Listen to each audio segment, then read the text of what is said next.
14 साला मुलाजमा की फंदा लगी लाश बरामद हुई है। मुलाजमा की लाश एडवोकेट चौधरी मंजूर के घर से मिली। वालिदा के मुताबिक बेटी को कत्ल किया गया। डीआईजी ऑपरेशंस लाहौर इशफाक खान का वाक़े का नोटिस हकायक सामने लाने का वादा भी किया गया है डीआईजी की तरफ से, और पुलिस की जानिब से मुकदमा दर्ज करके और तलाश भी जारी कर दी गई है। लाहौर में इंसानियत सोज वाक़या पेश आया है। 14 साला मुलाजमा की फंदा लगी लाश बरामद हुई।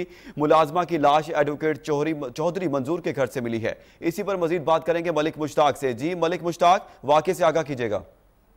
जी बिल्कुल, थाना इशरा का ये वाकया है कि एक और घरेलू मुलाजमा 14 साला मुबीन की फंदा लगी लाश पुलिस को मिली है।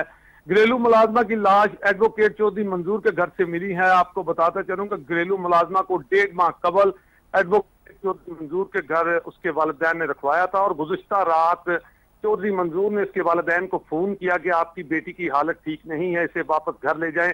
जब वालिदैन वहां पर पहुंचे तो चौधरी मंजूर का कहना था कि आपकी बेटी ने खुदकुशी कर ली है, जबकि वालिद का यह कहना है कि मेरी बेटी खुदकुशी नहीं कर सकती। इसी हवाले से पुलिस ने लाश को कब्जे में लेकर मुद्दा खाने जमा करा दिया। आपको बताता चलूं कि डीआईजी ऑपरेशन लाहौर इशफाक खान ने वाकया का फौरी तौर पर नोटिस लेते हुए एसपी मॉडल टाउन और डीएसपी इशरा को खुद मामले की मुकम्मल तहकीकात करने का हुक्म सादर फरमाया है।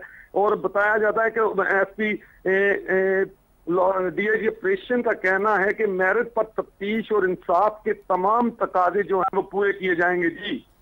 जी बहुत शुक्रिया मलिक मुश्ताक, हमें तमाम तर तफसीलात से आगाह कर रहे थे।